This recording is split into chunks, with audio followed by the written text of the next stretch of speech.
जय माँ आदि शक्ति, जय माँ जगत जननी, जय माँ जगदम्बा। आज आप सभी लोगों को मैं ये बतलाऊंगा कि होली पर बगलामुखी के अष्टोत्तर शतनाम को कैसे सिद्ध करें। होलिका में जब अग्नि लगाई जाती है और जब तक अग्नि जले उसी मध्य में किसी भी देवी देवता के मंत्र कवच स्तोत्र का जप और पाठ किया जाता है, उसे जागृत करने के लिए। होलिका दहन वाले दिन ही रात्रि के समय आपको माता बगलामुखी के इस अष्टोत्तर शतनाम को सिद्ध करने के लिए आप संकल्प ले लें।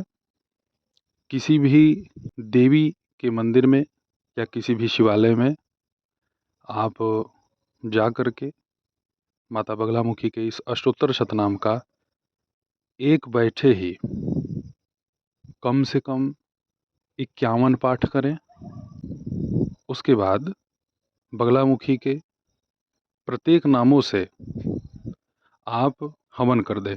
हवन आपको करना होगा आधा किलो घी और 200 ग्राम पीसी हुई हल्दी आपस में मिला लें और उसी से आपको हवन संपन्न करना है।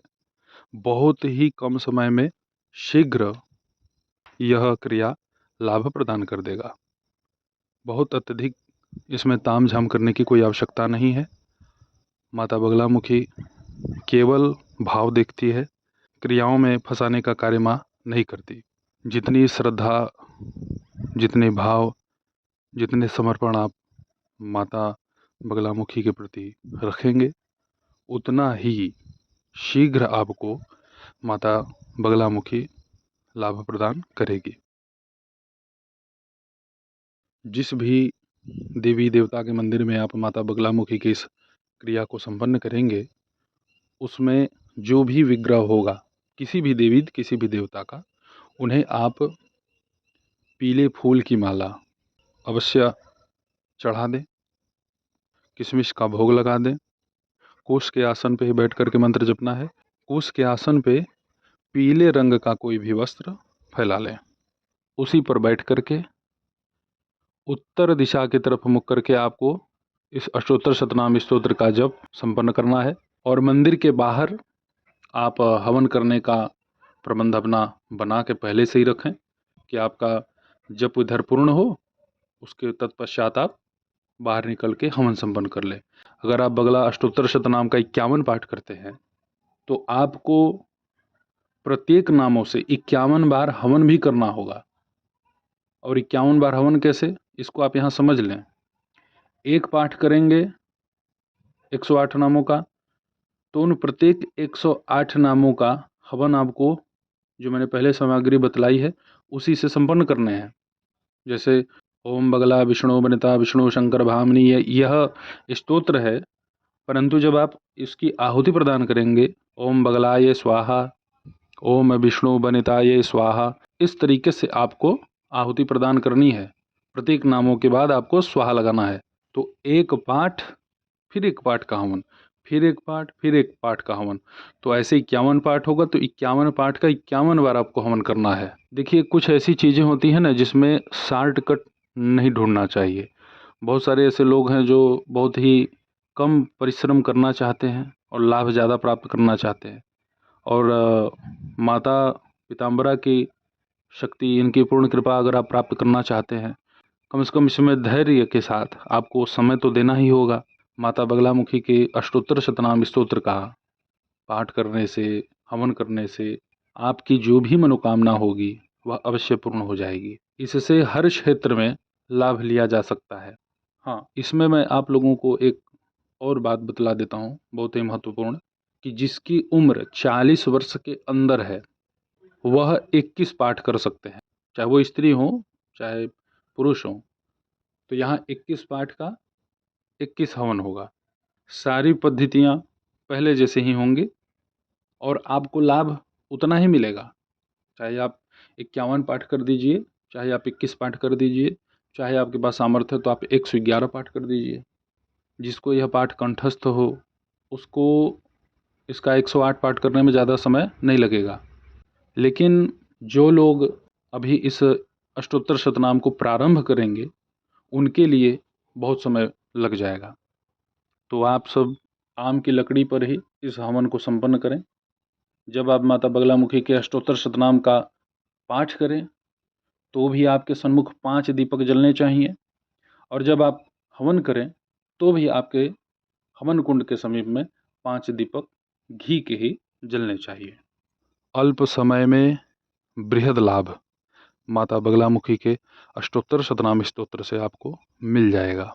धन धान्य की वृद्धि, भूत प्रेतों का नाश, पितृदोष, अगर आपके गृहपिंड में कुछ पहले से ही दबा हो भूमि के अंदर और वह आपको कष्ट पहुंचाता हो, किसी भी प्रकार का कोई भी गड़ंत हो, उन्हें भी आपके घर को छोड़ के जाना ही पड़ता है।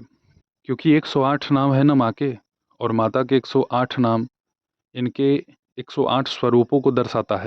और 108 स्वरूपों का जहाँ पे हम समीकरण तैयार कर लें माता पिताम्बरा के, तो वहाँ पे किसी भी प्रकार का कोई प्रेत पैशाच, किसी भी प्रकार का प्रकट अप्रकट दिष्ट अदिष्ट कोई भी दोष स्थिर नहीं रह सकता। बड़े से बड़े तंत्र मंत्र का माता पिताम्बरा क्षण भर में स्तंभन कर देती हैं। जो भी साधक माता पिताम्बरा के मंत्र कवच स्तोत्र का पाठ करता है, जप करता है, इनकी सेवा करता है, परहित की भावना रखता है, माता जगत जननी जगदम्बा बगलामुखी उसकी सभी मनोरथ को पूर्ण करती है।